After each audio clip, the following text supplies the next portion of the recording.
নমস্কার, আশা করব সবাই ভালো আছেন। শর্মিষ্ঠাস লাইফের নতুন একটি ব্লগে আবার সবাইকে স্বাগত জানাই।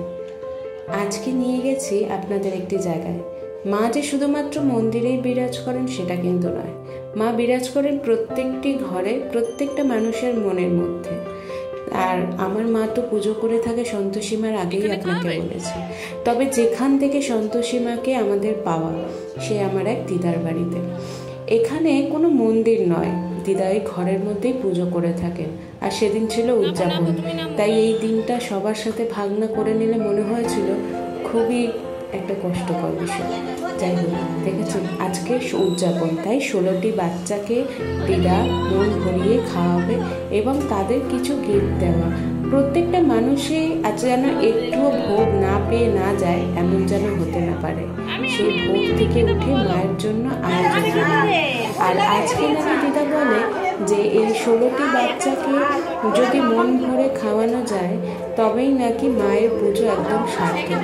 পুজোটা আপনাদের সাথে যদিও বা শেয়ার করতে পারলাম না, আমার যেতে একটু দেরি হয়ে গেছিল, তাই অন্য একদিন আপনাদের সাথে পুজোটা শেয়ার করলেও আজকে মন ভরে এই প্রসাদ বিতরণটা দেখুন। সবচেয়ে বড় কথা, মন্দির না হয়েও কিন্তু এমন একটি ভক্ত এখানে আসে না যে মায়ের দরবার থেকে কোনো প্রসাদ বিনা প্রসাদে ফিরে যায় না। হাতে প্রসাদ একটু হলেও কিছু না কিছু মা জানেন তো, অবাক কাণ্ড একটু হলেও দিদাকে দিয়ে রাখিয়ে দেয় যে এইটুকানি হয়তো কেউ আসছে তার জন্য প্রসাদ দিই। আর এই মন্দিরে যাওয়া আজকের থেকে নয়, বহুদিন থেকেই আমরা সেখানে যাই, প্রায় কয়েক বছর হয়ে গেল।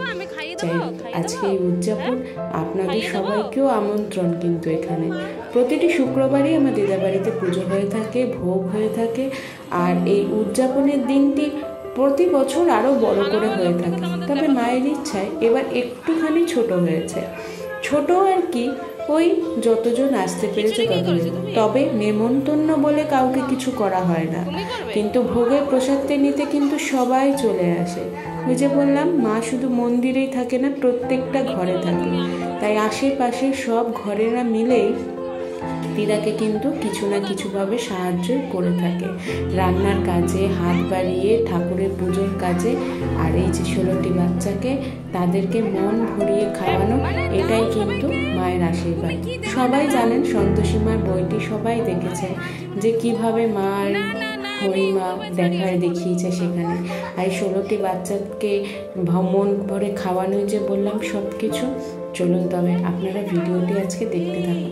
বেশি কথা না বলে আপনাদের সঙ্গে শুধুমাত্র তাদের কথাগুলোই আজকে শেয়ার করা। প্রতিদিন তো আমি বলে থাকি, আজ নয় একটু ভিডিওটা দেখুন, আসুন।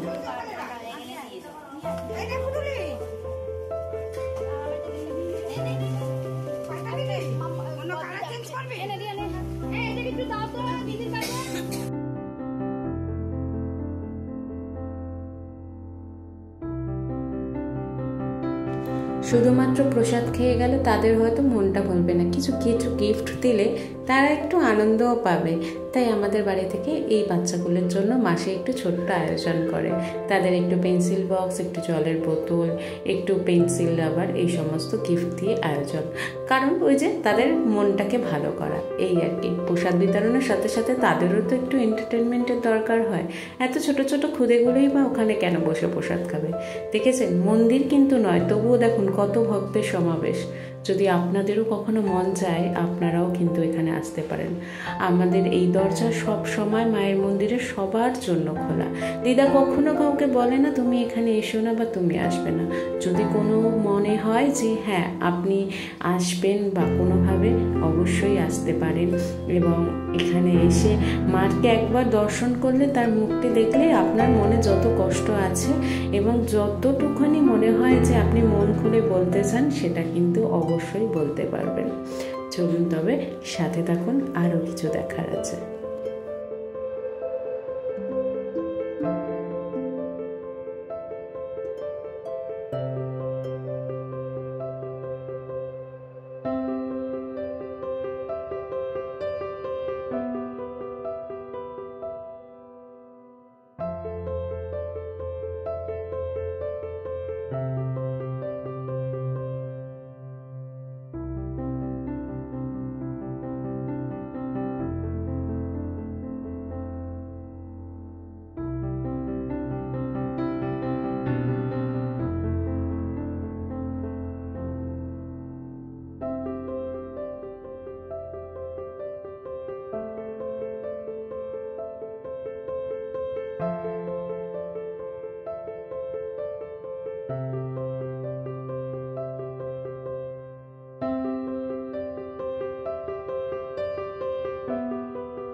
সবাইকে দেবে ধরো।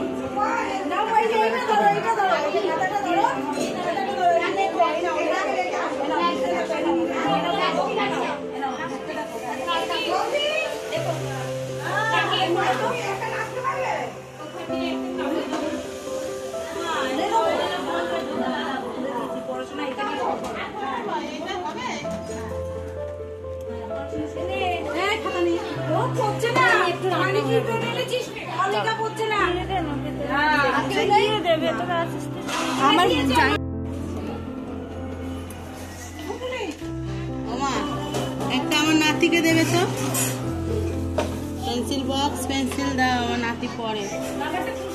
চলুন দাঁড়ান, বাকিটা ওই ভোগগুলো আমি বিতরণ করে নিচ্ছি সবার সাথে।